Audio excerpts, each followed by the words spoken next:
Inflation at the grocery store has some cash-strapped customers looking for creative ways to fill their fridge for less. And that's led to a rise in urban foraging. Which I didn't even know was a thing. I feel like I've done it, though.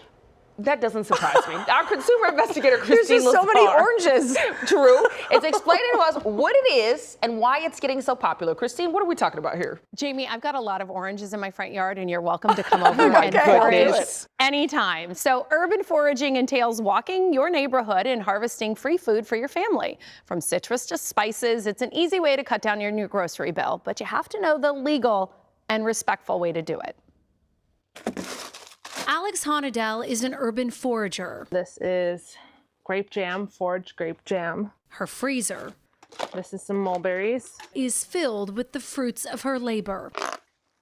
These are peaches, foraged peaches. Another apple, another citrus. The San Fernando Valley resident walks her neighborhood essentially looking for free food. There's one right here. From guavas to grapes. Anyone want to try one? How did you get into urban foraging? I met someone in Venice Beach, and it's very popular over there. There's a lot of community gardens and raised beds on public property. Alex got so enthralled with the practice of urban foraging that when she moved to the San Fernando Valley, she began teaching others how to do it by leading walking tours on the weekends. My name is Alex, aka Tomato Girl.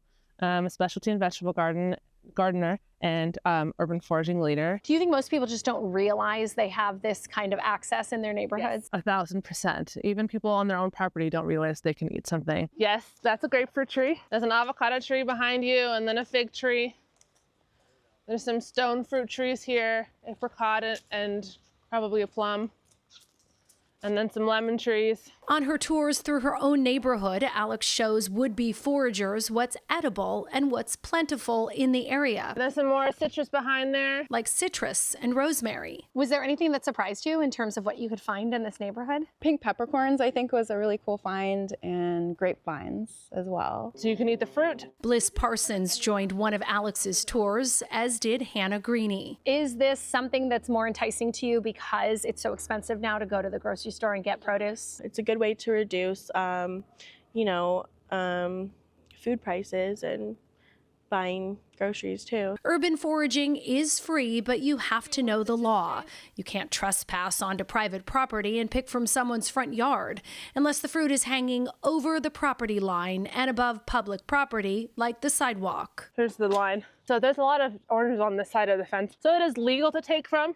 And then again, there's a ton of fruit. It's a huge tree. There are ethical considerations too. Like if there's an abundance and there's tons of fruit all over the ground, that would be a good place to forage from. But if there's only 3 peaches left, don't take their last peach. Are most people pretty okay with you picking their fruit? I don't see very many people who live there when I'm picking most of the time. Once in a while, someone will come out and take a look.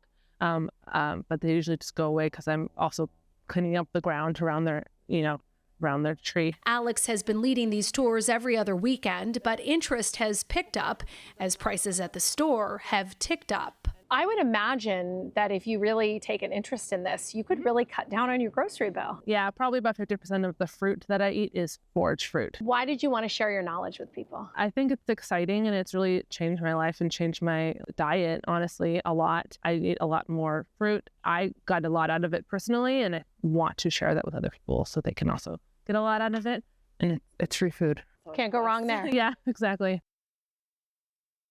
Cautions, it's also important to know what you're picking. Make sure the food is edible and that it isn't near trash, dirty water, or sewage runoff. And you never know what someone else is spraying on the plant, so make sure to wash everything well. And Jamie and Sheba, I live in an area with a lot of citrus trees, and we get so many of them that they inevitably fall and they stain the driveway. And so when people come to my door, which has happened, and say, "Can I pick some fruit?" I say, "Sure." So, well, let's go take Jamie, a field you can trip to come Christine's anytime. house. I feel like oranges, my neighborhood too, it's limes, Yeah, it's great. Okay, great. I love as this long as idea. you're respectful, I think it's a great way to keep food from going to waste and, getting out and walking and, it all sounds very healthy. And you're in the sun and it's beautiful. Yeah, I lots of haven't tried positives it, here. ladies, but I'm coming over, All Christine. right, let's do it. All right, we'll see you soon.